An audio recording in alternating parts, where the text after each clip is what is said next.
بسم اللہ الرحمن الرحیم، السلام علیکم۔ اس وقت سب سے اہم سوال یہ ہے کہ حکومت گھر کیسے جائے گی؟ کیا عدم اعتماد ہوگا؟ کیا ایمرجنسی لگا کے صدارتی نظام لانے کی کوشش کی جائے گی؟ کیا کوئی فارورڈ گروپ سامنے آئے گا؟ یہ 90 دن اہم کیوں ہے؟ اپوزیشن جو اس وقت آپس میں الجھتی اور ٹکراتی نظر آ رہی ہے، اتنی مطمئن کیوں ہے کہ یہ بجٹ شاید حکومت پیش ہی نہ کر سکے؟ جب تک عالمی اداروں کے سامنے لیٹ کر اور دوسرے دو ممالک کی منت ترلے کر کے قرضہ مل رہا ہے، ملک کی معیشت کے وہ حالات تو نہیں ہے کہ ملک میں فوری طور پہ چند مہینے میں تبدیلی لائی جائے اور جمہوریت کی بساط لپیٹ دی جائے، تو پھر وہ کون سا تیر ہے جو عمران خان چلائیں گے اور شتیر بن کے خود آئے گا، ان کے سامنے کھڑا ہو جائے گا؟ آج کی اس ویڈیو میں آپ کو انتہائی اہم چیزیں بتاؤں گا جو آپ کے سامنے مستقبل کی سیاست کا منظرنامہ کھینچے گی، اور آپ کو ڈیولپمنٹ دیکھ کر ہی اندازہ ہو جائے گا کہ ملک جا کس طرف رہا ہے۔ لیکن آپ نے اگر ابھی تک اس چینل کو سبسکرائب نہیں کیا تو پلیز کر لیں، یہ بیل آئیکن کو ضرور پریس کریے گا۔ آج کل جس کسی پاکستانی سے پوچھو کیا حال ہے، کسی نہ کسی پریشانی میں ہی ہے، جس کے اپنے حالات خراب ہیں، اس کی نظر میں ملک کے حالات بھی خراب ہیں اور کچھ بھی ٹھیک نہیں چل رہا۔ لوگ اس تذبذب میں مبتلا ہیں کہ اب کیا ہوگا، کیا پاکستان میں کبھی حالات ٹھیک ہو پائیں گے، کیا پاکستان کبھی ترقی کے راستے پہ چل پائے گا، کیا پاکستان کے ساتھ ساتھ اس ملک کی غریب عوام کے حالات بھی بہتر ہوں گے، مہنگائی کا خاتمہ، آمدنی میں اضافہ ہوگا۔ اگر سیاسی جماعتوں سے یہ سوال پوچھا جائے تو حکمران جماعت کا کہنا ہے کہ ملک کی معیشت ٹھیک چل رہی ہے، حالات پہلے سے بہتر ہیں، ملک صحیح سمت پہ چل پڑ رہا ہے، حکومت 5 سال پورے کرے گی۔ لیکن یہاں پہ اہم سوال ہے، کیا عمران خان 5 سال پورے کریں گے، جو پاکستان کی تاریخ میں پہلے کوئی وزیر اعظم نہیں کر سکا؟ جو آپ کو اپوزیشن میں موجود سیاسی جماعتوں سے پوچھو تو ان کا کہنا ہے ملک کو برباد کیا گیا، قرضے ڈبل ہو گئے، ملک کی سال میں گروی رکھ دی گئی، حکومت انتہائی نااہل ہے، اور اگر یہی رہی تو خدا نہ خواستہ پاکستان کا اللہ ہی حافظ ہے۔ اسے فوری طور پہ اس نااہل حکومت سے جان چھڑوائی جائے۔ ہر اپوزیشن ہمیشہ یہی مطالبہ کرتی ہے کہ حکومت گرا دی جائے، تو اب کیا ایسا اہم ہے کہ اپوزیشن کو گھاس ڈالی جائے یا ان کی خواہش پہ حکومت گرا دی جائے؟ اس وقت اپوزیشن کو ذمہ داری دی گئی ہے کہ وہ فروری کے آخر سے مارچ کے اختتام تک سیاسی میدان گرم رکھے، حکومت کو الجھائیں، ان کو اتنا پریشان کیا جائے کہ کوئی بھی قدم اٹھانے سے پہلے 100 دفعہ سوچے، اور اس دوران اپنے بیانیے کے چکر میں عوام کو ایسا الجھایا جائے کہ جھوٹ اور سچ میں فرق جو ہے شیر لانے کے برابر ہو جائے۔ جبکہ اسلام آباد میں حکومت کو گھر بھیجنے کی سرگوشیاں تو پہلے شروع ہو چکی ہیں۔ کوئی کہہ رہا عدم اعتماد آئے گا، کوئی کہہ رہا صدارتی نظام آئے گا، کوئی اسمبلیاں توڑوا کے بجٹ کے بعد نئی الیکشن کی نوید دے رہا ہے، کوئی نون لیگ کے 4 اراکین کو وزارت عظمیٰ کی باغ دوڑ میں گروا رہا ہے، کوئی تحریک انصاف سے 3 لیڈر باغی کروا رہا ہے، وہ 3 جو عمران خان کا نعم البدل ہو سکتے ہیں، تاکہ نواز شریف کی جگہ شاہد خاقان عباسی اور یسر رضا گیلانی کی جگہ راجہ پرویز اشرف فارمولہ ادھر ادھر کیا جائے۔ بہرحال اپوزیشن کی اسمبلی میں قوت کو استعمال کر کے کاف لیگ، ایم کیو ایم، باپ پارٹی، آزاد اراکین، باغی اراکین، ترین گروپ اور دیگر گرینڈ ڈیموکریٹک الائنس جیسی پارٹیاں مل کر ان ہاؤس تبدیلیاں کروا دیں۔ لیکن پھر سوال یہ پیدا ہوتا ہے کیوں؟ اس کی ضرورت ابھی تک نہیں ہے، لیکن کب پیدا ہوگی؟ جب تک عدم اعتماد کی بات ہے، مریم سے لے کے بلاول تک سب حکومت کو گھر بھیجنے کی بات کریں، لیکن یہاں یہ بات اہم ہے کہ خود حکومت کو گھر بھیجنے کی بجائے کسی اور سے امید لگا رہے ہیں کہ وہ ان کے سر سے ہاتھ اٹھا کے ان کی گردن پہ رکھے اور اگلے الیکشن کا راستہ ہموار کر لے، اور عدم اعتماد کی صورت میں کاف لیگ، ایم کیو ایم میں جہانگیر ترین سمیت تحریک انصاف کے ناراض اراکین کوئی اہم کردار ادا کریں۔ لیکن ان سب کو کچھ نہ کچھ کرنے سے پہلے کہ کہیں نہ کہیں سے تو اشارے کی ضرورت ہے۔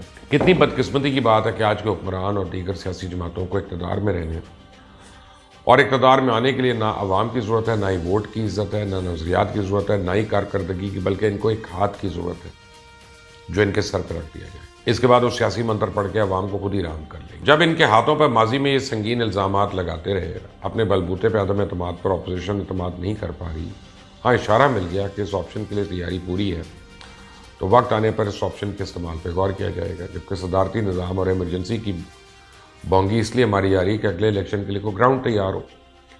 پہلے جنوبی پنجاب کا نعرہ بکا تھا، پھر نئے پاکستان کا، اس طرح کسی نئے نعرے کی تلاش ہے۔ بات ہو رہی تھی حکومت کیسے جائے گی۔ ملک میں ایمرجنسی لگوانے کے بہت سے خواہش مند ہیں، لیکن اللہ کا شکر ہے کہ پاکستان کے پاس کچھ ہے یا نہیں، لیکن ایک آئین ضرور موجود ہے جس کی رکھوالی خود آئین ہی کر رہا ہے۔ ملک میں اگر ایمرجنسی لگنی ہے تو اس کے لیے عدلیہ، اسٹیبلشمنٹ اور حکمران جماعت کا ایک ساتھ ہونا ضروری ہے، لیکن اگر یہ ایک صفحے پہ ہوں تو ایمرجنسی کی ضرورت کیوں پڑے، جبکہ پاکستان کے آئین کے مطابق ایمرجنسی لگا کے ریفرینڈم کروا کے پارلیمانی نظام کو صدارتی نظام میں بدلنے کی گنجائش تو کوئی موجود نہیں، اور اگر اس طرح کی کوئی تبدیلی منسوب ہے تو آئین میں تبدیلی کے نعرے کے ساتھ نیا الیکشن کروایا جائے، اور اس انتخاب میں 2/3 اکثریت لینے والے ہی اسمبلی میں اس طرح کی قانون سازی کر سکتے ہیں۔ جبکہ اس ایجنڈے کے بغیر منتخب اسمبلی کے پاس یہ مینڈیٹ ہی نہیں ہے۔ تو اس بات میں تو کوئی شک نہیں کہ عوام ایک کرب میں مبتلا ہے کہ حکومت اپنی نااہلی کے تمام ریکارڈ توڑ چکی ہے، اتحادی حکومت سے ناخوش ہیں، یہاں تک کہ خود حکمران جماعت کے اراکین سخت پریشان نظر آتے ہیں، لیکن ان سب کے باوجود اپوزیشن کا رویہ دیکھ کر لگتا ہے کہ حکومت کو گھر بھیجنے کی کسی کو جلدی نہیں ہے۔ 90 دن کی پکار بار بار سیاسی خبروں کا مطالعہ کرنے والے ناظرین کی کانوں میں گونج رہی ہے۔ آخر یہ 90 دن کیوں اہم ہے؟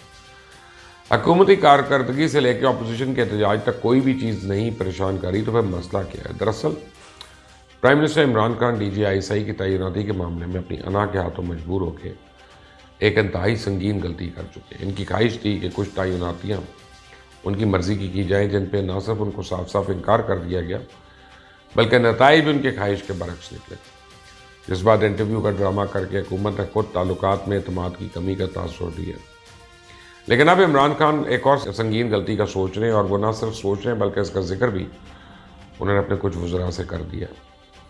اب ایسی حکومت جس پر طاقتور حلقوں کا ہاتھ ہو، انہی سے اس حکومت کو کوئی چیز چھپ جائے، یہ کیسے ہو سکتا ہے؟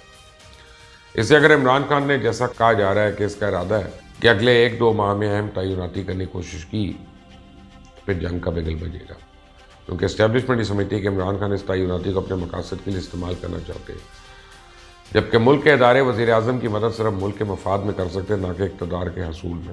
دونوں کی مکمل انڈرسٹینڈنگ کی بات ہو جائے تو الگ بات ہے، لیکن کوئی بھی سویلین حکومت زور زبردستی اور اپنے منصوبوں سے یہ کام نہیں کروا سکتی، نہ ہی تاریخ میں اس کی کوئی مثال ہے۔ اس لیے سیاسی تبصرہ نگار عمران خان کے اس تیر کو کسی بھی وقت جو شتیر بن سکتا ہے، اس کو حکومت کے لیے خطرہ قرار دے رہے ہیں۔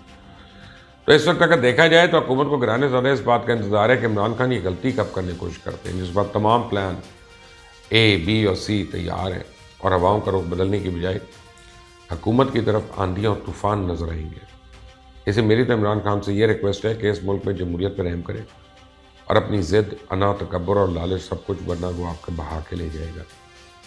اور اس وقت حکومت کو سب سے زیادہ خطرہ خود عمران خان سے۔